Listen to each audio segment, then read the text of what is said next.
Amen! Ayan, isang mapagpalang araw po, Kakilikaw Albay. Kamusta po kayong lahat? Nasa part 3 na po tayo ng ating pag-aaral sa buhay kaagapay. Salamat sa Diyos dahil patuloy na ang pagsama niya ay nararanasan natin sa ating kalagitnaan. Kamusta po ang inyong isang linggo?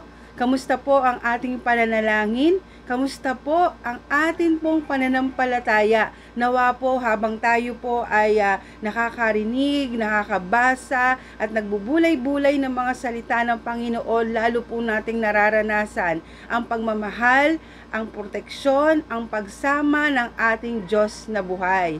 So sabihin mo nga sa katabi mo, ready ka na ba na mag-aral ng salita ng Diyos? Praise God. Salamat sa Panginoon. So kung ready na po tayo, sige po, samahan niyo po ako sa isang maikling panalangin at palagi po nating hingin ang awa, ang pagsama ng ating Diyos sa ating kalagitnaan. Sige po, tayo pong lahat ay yumukod at tayo po ay manalangin. O dakilang Diyos, amang banal na makapangyarihan sa lahat, maraming salamat po sa umagang ito. Salamat sa iyong kabutihan, salamat sa iyong grasya. Salamat, Panginoon, dahil ang karunungan mo, ang patuloy po na ipagkakalob mo sa bawat isa at nawa ay maunawaan namin ang kalooban mo, ang salita mo, ang mensahe mo, Panginoon, sa araw na to, sa aming pong mga buhay. Panginoong Jesus, magbukas ka ng mata, ng tenga, ng puso, Panginoon, at patuloy po, O Diyos, na ang kagalakan na nagmumula sa iyo ang magbigay sa amin ng kalakasan upang kami ay magpatuloy, Panginoon, sa paglilingkod at sa pagsamba sa iyong dakilang pangalan. Jesus, wala pong ibang itatanghal na pangalan sa lugar na ito, kundi ang tanging pangalan mo, Panginoong Jesus, dahil ikaw ang aming pag-asa, ikaw ang aming buhay, Panginoon, at dahilan kung bakit kami naririto. Salamat po, Panginoon. Salamat po, O Diyos. Ito ang aming panalangin, pasasalamat at pagsamba. In Jesus' mighty name we pray. Ang lahat po ay magsabi ng Amen. At kung tayo po ay merong mga Bible, ayan, hinihiling ko po na makipagbukas po tayo sa Ephesians o sa Efeso chapter 4 verses 1 hanggang verse 6. So, iisang katawan kay Kristo. Basahin po natin, bilang isang bilanggo dahil sa paglilingkod sa Panginoon, hinihiling kong mamuhay kayo ng karapat-dapat bilang mga tinawag ng Diyos. Maging mahinahon kayo, mapagpakumbaba, maunawain at mapagpaumanhin sa mga pagkukulang ng bawat isa bilang pagpapakita ng pag-ibig ninyo. Pagsikapan ninyong mapanatili ang pagkakaisa ninyo mula sa banal na spirito sa pamamagitan ng mapayapa ninyong pagsasamahan, sapagkat iisang katawan lamang tayo na may iisang banal na spirito at iisa rin ang pag-asang ibinigay sa atin nang tawagin tayo ng Diyos. Iisa ang Panginoon natin, iisang pananampalataya at iisang bautismo. Iisa ang Diyos natin at siya ang Ama nating lahat, naghahari siya, kumikilos at nananahan sa ating lahat. So, ang atin pong part 3 sa series po nating Buhay Kaagapay ay pagkakaisa sa church. So, tingnan po natin na kahit saang lugar ay meron po talagang problema na conflicts at pagkakabahabahagi. So, alam niyo po sa maraming years ko sa church ministry, marami na pong mga pagkaalitan, mga hindi pagkakasundo na nasaksihan sa ministeryo. At marami din po ako ng mga nababalitaan ng mga churches na nagkakaroon ng dibisyon. Okay, na natural po na naririnig po natin yung mga bagay na yan. Meron pa rin po mga problema na nagiging threat sa pagkakaisa sa church. May mga away na may kinalaman, halimbawa sa kurtina lang o di man sa pagkain para sa anniversary. Okay? So meron din po mga utangan na nauuwi sa barangayan, merong mga members na nakakatampuhan na sabi nga at ang nangyayari po, tuluyan na po silang lumilipat sa ibang church dahil magkaiba ang kanilang gusto, na halimbawa, iboboto lang po na kandidato, magkaiba, nagkakaroon po ng pagtatalo-talo. So, ilan pa lang po yan sa mga naging issue at marami pa pong mga nagiging alitan ng ibang mga members na maaring hindi na nakakarating sa karamihan. So, ganun din po sa church sa Corinth. Kaya sinulatan po sila ni Paul dahil may mga nabalitaan siyang mga pagtatalo-talo at pagkakampi-kampi. So sabi niya po sa kanila sa 1 Corinthians chapter 1 verse 10 to 12, "Mga kapatid, ako'y nakikiusap sa inyo sa pangalan ng ating Panginoong Hesukristo. Magkaisa kayo at huwag magkabahabahagi, maging sa pagkaunawa at pagpapasya, sapagkat ibinalita sa akin ng mga kasamahan ni Chloe na kayo raw ay nag-aaway-away. Ito ang tinutukoy ko. May nagsasabing kay Pablo ako, may nagsasabi namang ako ay kay Apollos, may iba pa rin nagsasabi kay Pedro ako, at may iba namang nagsasabing ako ay kay Kristo."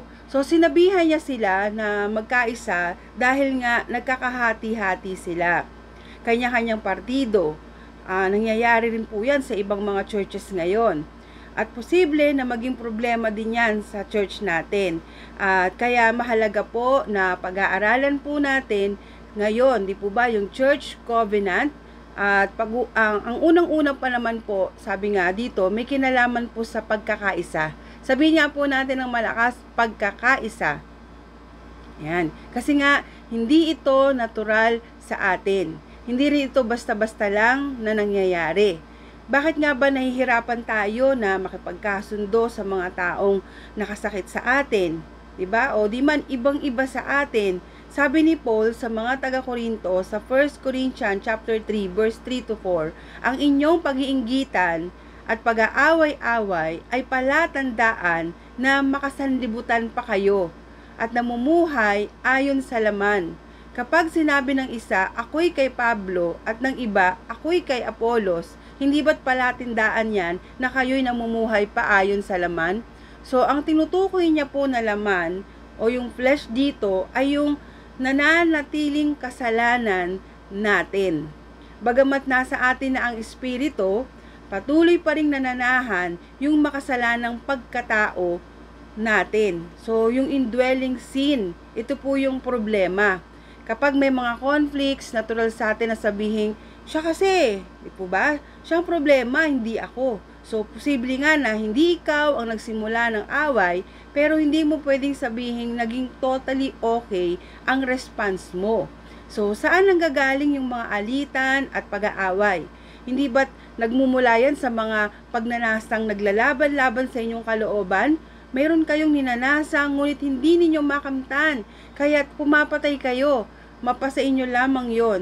May mga bagay na gustong-gusto ninyo, ngunit hindi ninyo maangkin, kaya kayo'y nagkakagalit at naglalaban-laban. So, sabi po yan ng Santiago chapter 4, verse 1 and 2.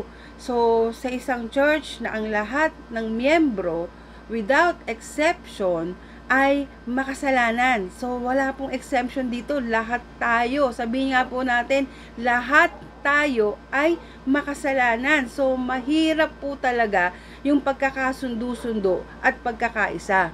Yes, kailangan po nating labanan yung natitirang kasalanan sa puso natin. Hello? Ano po yun? Yung pride, yung impatience, yung unforgiveness, yung bitterness, o kawalan ng pakialam sa nangyayari. So, bago po natin yan punteriyahin, okay, yung mga problema na yan sa puso natin, kung kaya't nahihirapan po tayong panatilihin ang pagkakaisa sa church, dapat muna nating ma-recognize na meron ng tunay na pagkakaisa na nag-e-exist sa church. Okay, ano po yung basihan natin?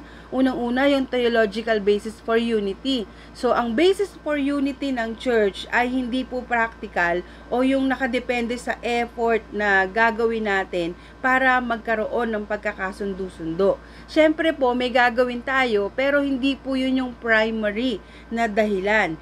Ang basis for unity ng church ay primarily theological. Ano pong ibig sabihin nun?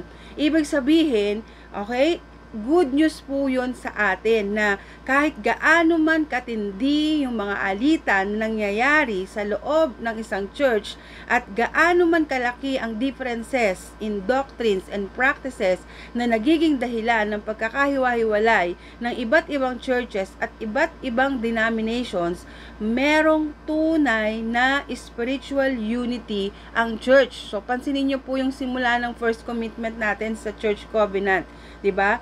Yung pagsikapan nating manalangin at gawin ang lahat na mapanatili ang pagkakaisang mula sa Espiritu sa pamamagitan ng kapayapaang nagbubuklod sa atin. So nabasa po natin yan sa Ephesians 4 chapter 4 verse 3. So galing po yan actually sa kung saan sinabi ni Paul sa church sa Ephesus na maaring nararamdaman po yung tensyon na magkahalo ang mga Hudyo at Hentil sa iisang church na talaga namang sa history sobrang unthinkable po na magsama.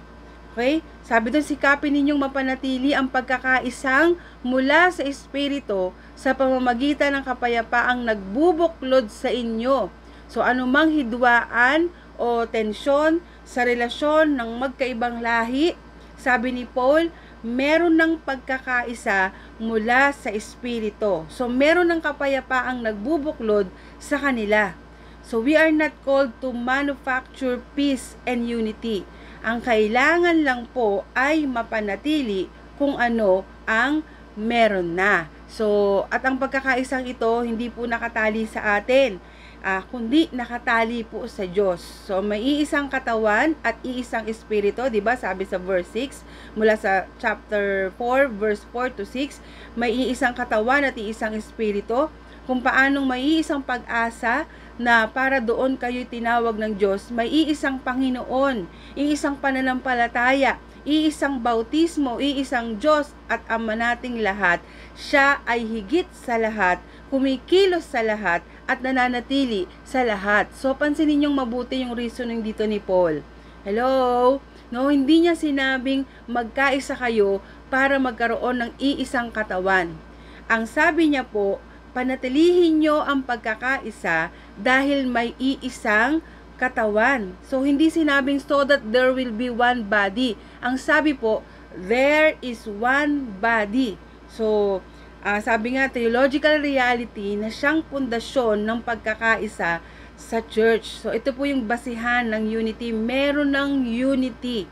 Okay? At kapag nabalitaan natin yung mga pag-aaway-away sa loob ng isang church, o kung ma-realize natin na ang libo-libong mga Christian denominations ngayon na hindi nagkakasundo-sundo patungkol sa baptism, o sa paraan ng pagsamba sa church, o style ng music, we welcome and we become frustrated na para bang imposible pa na magkaroon ng unity ang church. Siguro malayo pa, siguro maraming effort pa ang kailangang gawin to achieve unity, o siguro mangyayari lang yan sa pagbabalik ni Kristo. Pero itinuturo po sa atin ni Paul na ang unity of the church ay hindi isang far-fetched dream o isang ideal na imposibleng mangyari sa panahon natin ngayon. Ang tinuturo niya po ay ito, meron ng real spiritual unity ang church. Okay, yan po yung basihan natin. Nandyan na yung unity. Okay, kasi there is one God in three persons. Merong tunay na pagkakaisang Kristiyano dahil iisa lamang ang Diyos. No po, sana po nasusundan po natin. 'Di ba, nilikha tayong lahat sa larawan ng Diyos. Iniligtas tayo ni Kristo dahil sa pagkabigo nating i-reflect ang larawan ng Diyos sa buhay natin. At ngayon, tayo, sabi nga, being created in His image, ay naipapamuhay natin ito sa pamamagitan ng pagkakaisa sa kabila ng maraming pagkakaiba-iba. So, ang Diyos na tatlong persona, iisang Diyos, iisang kalooban, at iisang layunin. So, there is perfect unity and harmony in the Godhead. So, merong tunay na pagkakaisa sa church dahil ang identity natin, no po, nakakabit po yan sa nag-iisang Diyos. At kung ang una, may kinalaman kung sino ang Diyos apart from us, ang ikalawa naman po ay ang ginawa ng Diyos para sa atin. So, merong tunay na pagkakaisa sa church because there is only one gospel. So, yan po yung pangalawang basihan natin. Okay? O rason, there is one gospel. Only one gospel. Ito po yung reaksyon ni Pablo sa nabalitaan niyang pagkakahati-hati sa church sa Corinto. Sa 1 Corinthians 1:13. Bakit nahati ba si Kristo? Si Pablo ba ang ipinako sa krus para sa inyo? Binautismuhan ba kayo sa pangalan niya? So, obvious po na ang sagot sa lahat ng tanong niya, syempre hindi. Ito yung iisang Panginoon, iisang pananampalataya na tinutukoy ni Pablo. So, malamang na yung pananampalataya na tinutukoy niya ay yung antas o kalidad ng pananampalataya natin dahil nag-iiba-iba yon. Pero sabi nga, hindi po yun yung ano, okay, yung pananampalatayang yon. Yung ano na yon, si Kristo at ang ginawa niya sa krus na object of our faith. At ito ang pinakamahalaga sa lahat, na si Kristo na tunay na Diyos at tunay na tao ay namuhay na matuwid. So walang sala, namatay sa krus, itinuring na makasalanan, pero para tubusin tayo sa ating mga kasalanan. At sa ikatlong araw ay muling nabuhay para pagtagumpayan ang kasalanan, kamatayan at kasamaan. So ngayon, ang lahat ng sumasampalataya kay Kristo at sa kanyang mabuting balita ay pinagkalooban niya ng kaligtasan. So, ibig sabihin, anumang tensyon na meron sa mga Hudyo, sa mga Hentil, sa church sa Ephesus, higit na maganda, makapangyarihan, at mahalaga ang nag-iisang gospel na nagbubuklod sa kanila. So, Ephesians chapter 2 verse 14, sapagkat si Kristo mismo ang nagbigay sa atin ng kapayapaan dahil pinag-isa niya ang mga Hudyo at ang mga Hentil. Sa pamamagitan ng kanyang katawan, giniba niya ang pader ng alitan na naghihiwalay sa atin. So, sabi pang ganun sa verse 16, sa pamamagitan ng kanyang kamatayan sa krus, winakasan niya ang kanilang alitan, pinagkasundo sila sa Diyos at pinagbuklod sa iisang katawan. Sabi pa sa verse 18, dahil kay Kristo tayong lahat ay nakakalapit sa Ama sa pamamagitan ng iisang Espiritu. And talon po tayo sa verse 21, sa pamamagitan niya ang bawat bahagi ng gusali ay nagkakaugnay-ugnay at nagiging isang templo na nakatalaga sa Panginoon. So pansinin niyo po kung paano nagkaroon ng pagkakaisa, 'di ba? So sa pamamagitan ng kanyang katawan, dahil kay Kristo, sa pamamagitan niya. So, dugo ni Kristo ang pinambayad, hindi lang para manumbalik tayo sa Diyos, kundi para magkaroon tayo ng tunay na pagkakaisa sa church. Hello, mga kapatid, isipin mo yan, na sa susunod na umiiral yung ugali mo, na nagiging dahilan para magkaroon ng pag-aaway-away o hindi pagkakasundo-sundo sa church. Lagi po nating aalalahanin na dugo ni Kristo ang ipinangbayad para, sabi nga, magkaroon tayo ng tunay na pagkakaisa. And how about our differences and agreements? Tingnan mo nga yung katabi mo, hindi po kayo magkatulad na magkatulad. No? Tingnan mo yung kabilang katabi mo, meron po kayong pagkakaiba. No, lahat tayo, meron tayong mga differences and disagreements. Okay? So, paano naman yung mga existing differences natin? Sa doktrina man ito, sa church practices, o preferences, hindi ko sinasabing isang tabi natin, di po ba? Dahil imposible po yun. Paano naman yung mga disagreements natin? So, hindi ko sinasabing dapat denomination lang at magsasama-sama na lang o parang isang denomination na lang tayo tapos magsama-sama na ang lahat doon. So, imposible po yun. Merong pagkakaiba-iba, merong diversity at hindi yan necessarily wrong. Oo, pwedeng magkamali tayo. Pwedeng magkasala tayo, kaya po magkakahati-hati tayo. Pero ang calling natin ay to reflect God's image sa kabila ng mga pagkakaiba-iba natin sa mga bagay na hindi natin pinagkakasunduan.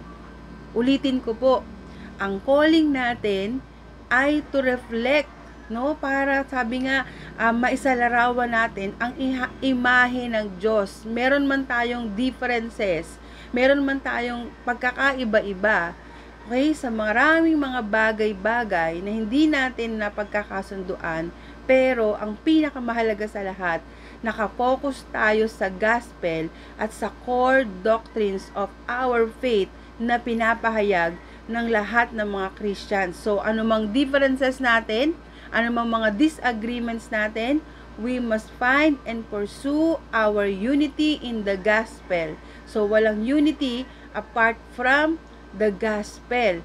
Okay? So, a commitment to preserve and grow in unity. Ang point po dito, tandaan natin na hindi tayo ang lilikha o gagawa ng sarili nating unity. Kasi meron ng unity. There is one God, there is one gospel, there is one church. Ang kailangan natin gawin to be, sabi nga sa Ephesians chapter 4 verse 3, to be eager to maintain the unity of the Spirit in the bond of peace. So, meron tayong gagawin, meron tayong responsibility, meron tayong dapat na commitment na panatilihin ang pagkakaisang iyon, to preserve that unity and to reflect that unity sa relasyon natin sa isa't isa. So, ano ang kailangan? So, ito po, no? Kung meron po tayong mga ballpen, meron tayong mga papel o notebook, ano-ano yung kailangan so that we will grow in our commitment to preserve and grow in unity. So, paano po natin yan mapapanatili? Kasi, di ba, sabi nga, nandiyan na yung unity ang basihan natin. May iisa tayong Diyos, no? Yung gospel, yung ginawa ni Jesus, yun po yung pinaniniwalaan nating lahat. Okay? Paano po natin mapapanatili yung unity sa church? Una ay yung prayer. No, Ephesians chapter 4 verse 3. Tinawag ni Paul ang ganitong pagkakaisa na unity of the Spirit. Dahil nalikha ito sa pamamagitan ng Holy Spirit, ang church ay templo ng Espiritu, ibig sabihin nananahan sa atin ang Espiritu ng Diyos at mapapanatili lang ang pagkakaisang ito sa pamamagitan ng Espiritu ng Diyos. Sabi nga ng chapter 2 verse 22 ng Ephesians, dahil din sa inyong pakikipag-isa sa Kanya, kayo man ay sama-samang itinatayo bilang tahanan ng Diyos sa pamamagitan ng Espiritu. So, hindi lang ito organizational unity, kundi spiritual unity.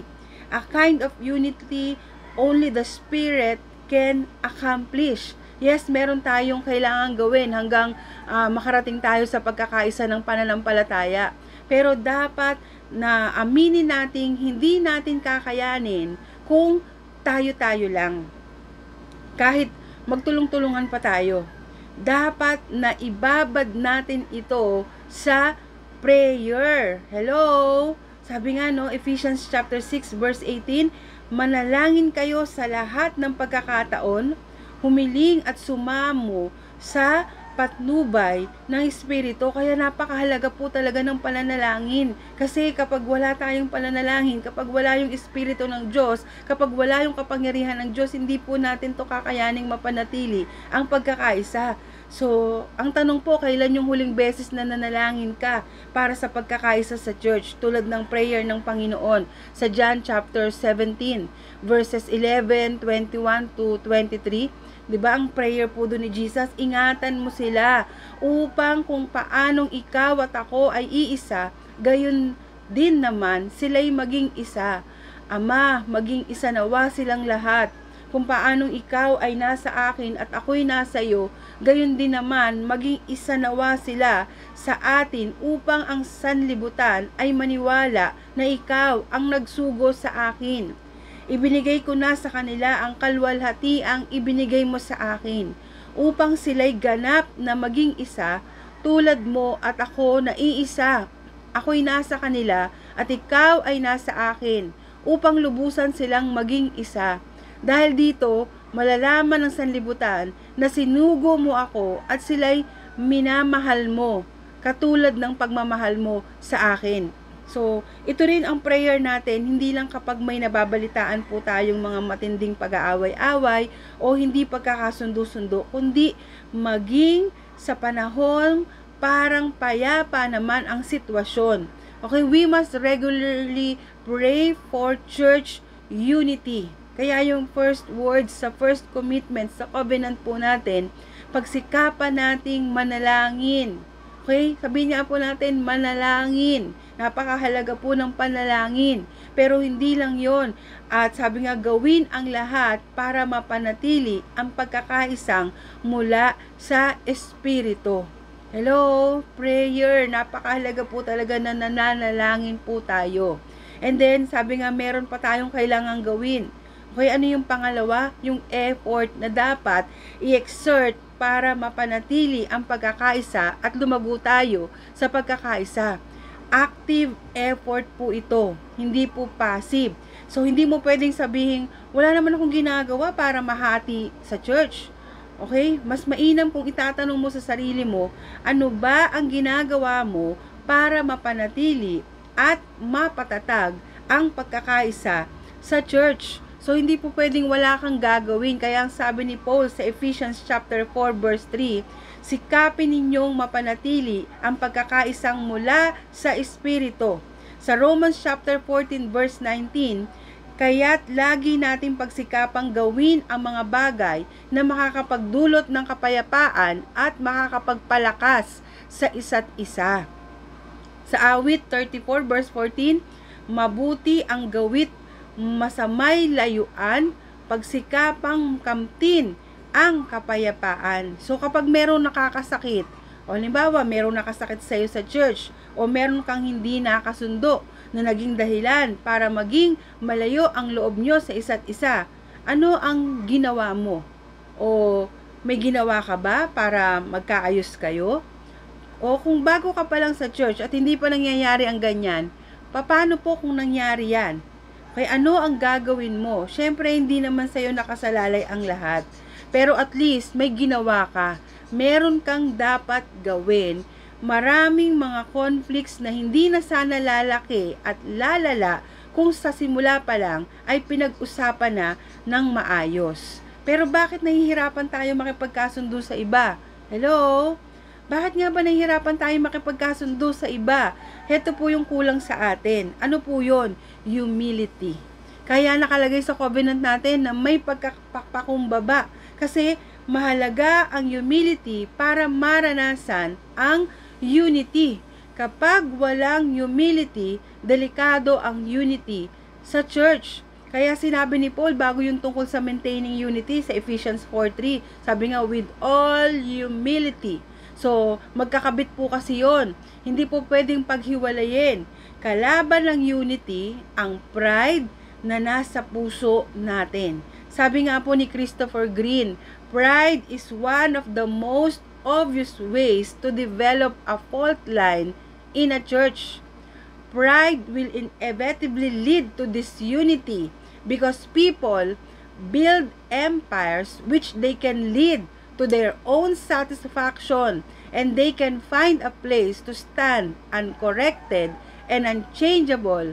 Pride is ugly and as unlike the Lord Jesus on the cross as it is possible to imagine. So, sabi nga, unlike the Lord Jesus, dahil si Jesus, kahit siya'y Diyos, di po ba nagpakumbaba po siya? Naging tao na tulad natin at tuluyang ibinaba ang sarili niya nang maglingkod sa atin at ibigay ang kanyang buhay para sa atin. Kaya sabi ni Paul sa mga taga-Pilipos na magkaroon sila ng humility ng katulad ng na kay Kristo. Sabi pa niya, huwag kayong gumawa ng anuman dahil sa pansariling layunin o pagyayabang. Sa halip, bilang tanda ng pagpapakumbaba, ituring ninyong higit ang iba kaysa inyong sarili. So, hindi magkakaroon ng pagkakasundo-sundo kung ang tingin mo sa sarili mo, mas mataas ka kaysa sa iba.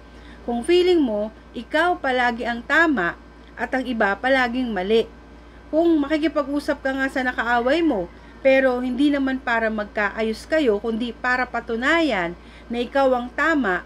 Kung feeling mo, mas marunong ka, mas magaling, mas superior, kapag ang taas-taas ng tingin mo sa sarili mo, sabi nga, it takes humility from all of us para mapalakas ang unity sa church. So sabi nga ni Agustin, meron daw 3 Christian virtues na mahalaga. Ano po yung 3 virtues na mahalaga? Una, humility. Pangalawa, humility. Pangatlo, humility. So napakahalaga po ng pagpapakumbaba.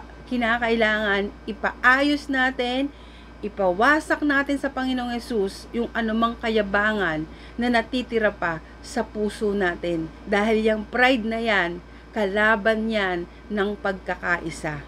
Hello? Ano pa po? Ang kailangan natin? Care. Sabihin nga natin ng malakas, care. Okay? Kailangan din natin ng mutual care o pagmamalasakit sa isa't isa. Sabi ng Philippians chapter 2, verse 4, pagmalasakitan ninyo ang kapakanan ng iba at hindi lamang ang inyong sarili. So, dyan galing o nakasalalay sa covenant natin yung pagmamalasakit sa kapakanan ng iba. O may kailangan ka, sabi nga, tama po yun. Meron tayong kailangan, di ba? Minsan may rights tayo na pinaglalaban. Maaring nasaktan ka. Pero tandaan mo na hindi lang ikaw ang nangangailangan ng karapatan. Hindi lang ikaw ang nasasaktan. Tama namang isipin natin yung sarili natin, pero wag ang sarili lang natin. Yung sabi nga, yun ang ibig sabihin ng pagiging bahagi ng isang katawan ni Kristo. 1 Corinthians chapter 12 verse 25, upang hindi magkaroon ng pagkakabahabahagi, sa halip ay magmalasakit ang bawat bahagi sa isa't isa. So naging member tayo ng church hindi lang para i-expect na pagmamalasakitan tayo ng iba, meron din kasamang responsibilidad yan na magmamalasakit din po tayo para sa iba. So, ito yung nararamdaman mo rin, di po ba, yung sakit ng iba. Kung nasaktan ka sa isang bahagi, sabi nga, nasasaktan ang lahat.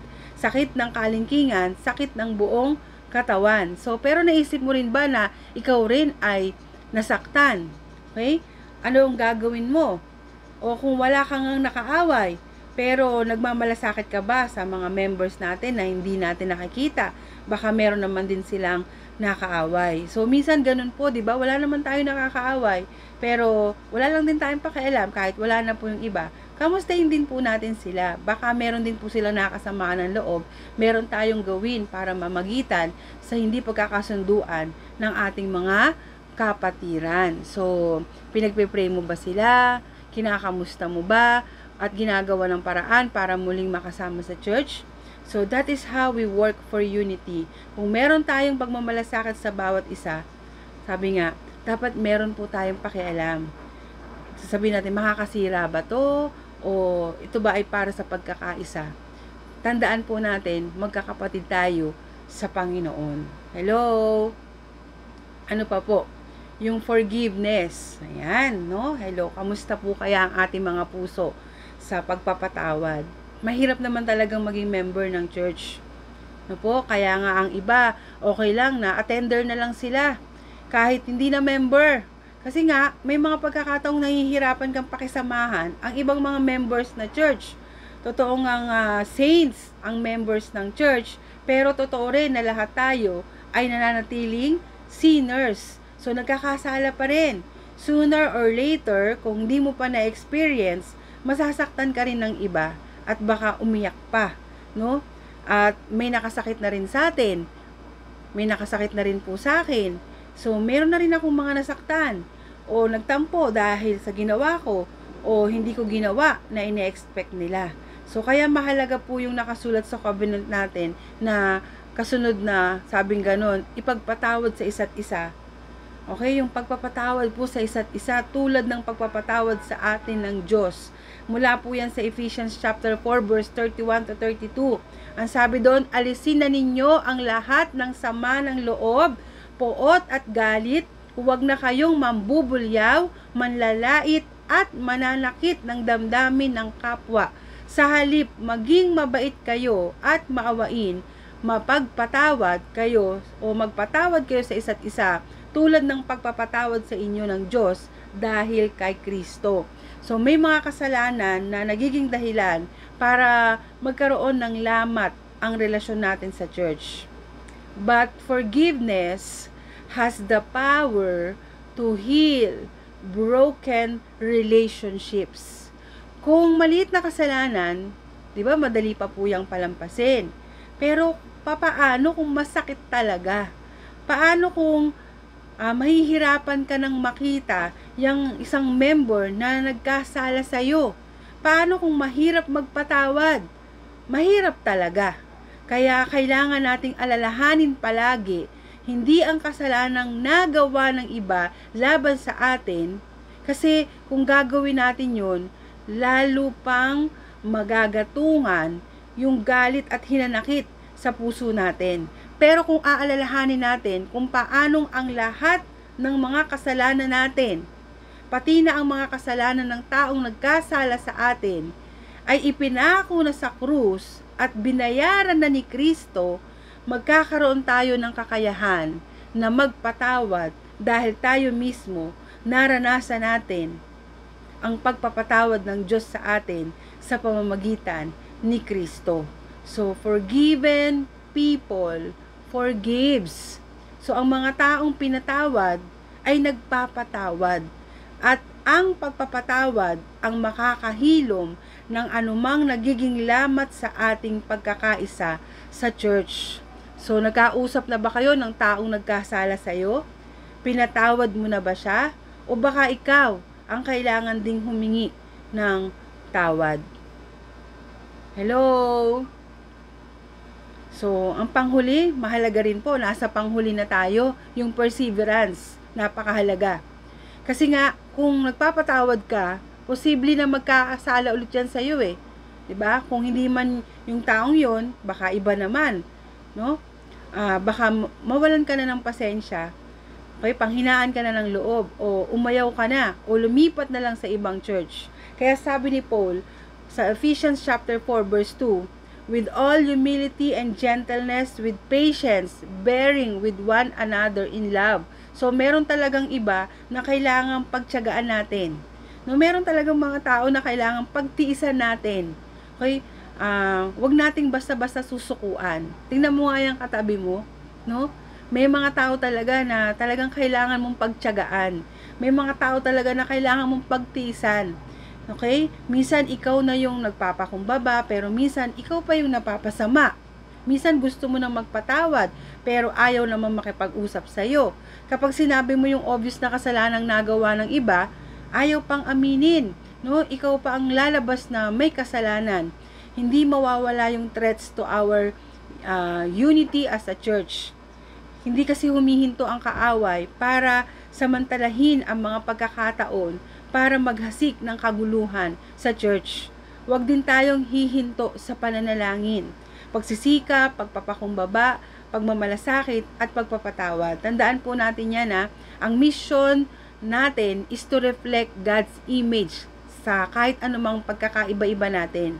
Ang mission naman ni Satan, kapag nakahanap yan ng butas, ay pag-awayin, hatiin, talagang wasakin ang church. Kaya sabi nga, huwag tayong hihinto sa pananalangin. Kaya nga napaka-importante po, meron tayong prayer. Meron tayong prayer gathering. Meron tayong prayer meeting. Nagbabantay tayo sa panalangin dahil sabi nga, kinakailangan natin itong i-maintain yung unity sa church. Yung kailangan magsisikap tayo, nandun yung care, nandun yung ating humility, nandun yung ating pagpapatawad sa isa't isa. No, our common union in Christ, making the invisible the visible. No, sabi nga, unity then is never-ending challenge. Sabi nga ni Christopher Green, it is a challenge. Totoo po yan. Napaka-challenging po nang magkaisa talaga tayo sa loob ng church. Pero it is also possible. Kasi nga, tulad ng una kong binanggit kanina, meron ng tunay na unity ang Diyos. At ito yung invisible and spiritual unity ng church. Nandiyan na yan. Okay, realidad na yan. Dahil sa ginawa ng Diyos sa pamamagitan ni Kristo, dahil tayo'y na kay Kristo. Pero kung wala ka kay Kristo, nandito ka man, makisama ka man, pero hindi ka kaisa sa church, your first business is not church membership. Mas mahalagang maging kabilang ka muna kay Kristo. At kasunod na niyan, yung pagiging kabilang sa church. Okay? Makikipag-usap ka yan kina Ate Paz, kina Kuya Onyok, o kung paano po tayo tatanggap kay Jesus bilang Panginoon natin at sariling tagapagligtas. Kung hanggang ngayon malabo pa sa'yo kung bakit ka nandyan, o kaya ka nandyan dahil na-invite ka lang, pero hindi mo pa tinanggap si Jesus as your Lord and personal Savior, lumapit ka po sa mga elders natin dyan sa church at ililid ka nila at i-guide ka nila para makipag-isa ka kay Kristo. At kung tayo naman po ay kay Kristo na, nakipag-isa na tayo kay Kristo, okay, nakipag-isa na tayo sa katawan ni Kristo, sa church, hindi pwedeng wala tayong gagawin. Anumang alitan, hindi pagkakasundo, galit, hindi pagpapatawad, masasamang salita na tumatakip sa invisible unity ng church ay tatanggalin natin. To make the invisible visible, ito ang ibig sabihin ni Pablo, na mamuhay gaya ng nararapat sa mga tinawag ng Diyos. Gaya ng sabi ni Mark Dever, the church is the gospel made visible. Pwede rin nating sabihin, the unity of the church is the gospel of peace made visible. Tunay na napakaligaya at kahanga-hanga sa ating pagmasid ang nagkakaisa at laging sama-sama na magkakapatid. So, lalo po nating napapatunayan o napapahayag sa mga taong nakapalibot po sa atin na tayo ay tunay na disipulo ng ating Panginoong Hesus kung tayo po ay nagkakaisa at tayo po ay nagmamahalan. Kaya, yung mga mahahalagang sangkap para mapanatili ang pagkakaisa sa loob ng iglesia o sa loob ng church ay wag na wag po nating kakalimutan. Tayo po ay magpatuloy tumingin sa ating Panginoong Hesus lang dahil siya lang ang tulong natin, pag-asa natin para magawa natin yung panawagan niya para sa ating lahat. Kaya mga kakilikaw, dyan po sa Albay, sana po patuloy po tayong nakatune in kay Jesus. Sana po palagi tayong nakatingin sa Panginoong Hesus. Wala mang tao na talagang pastor na matatawag, pero meron naman po tayong mga manggagawa dyan na tumatayo bilang mga kaagapay para tayo po ay magkaroon ng buhay, kalakasan, encouragement sa isa't isa. So kaya patuloy lang po tayong magpanalanginan at ang awa, ang biyaya ng Panginoon ang patuloy po nating maranasan.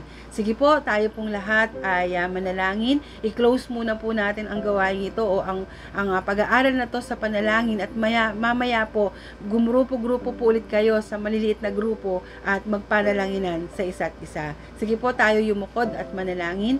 O dakilang Diyos, amang banal na makapangyarihan sa lahat, maraming salamat po dahil ang basihan ng pagkakaisa ay ikaw. Meron kaming isang Diyos, meron kaming isang Jesus, Panginoon, tagapagligtas, at meron kami, Panginoon, isang church, Lord God, panawagan, layunin, na itanghal, dakilain ang tanging pangalan mo, Panginoong Jesus.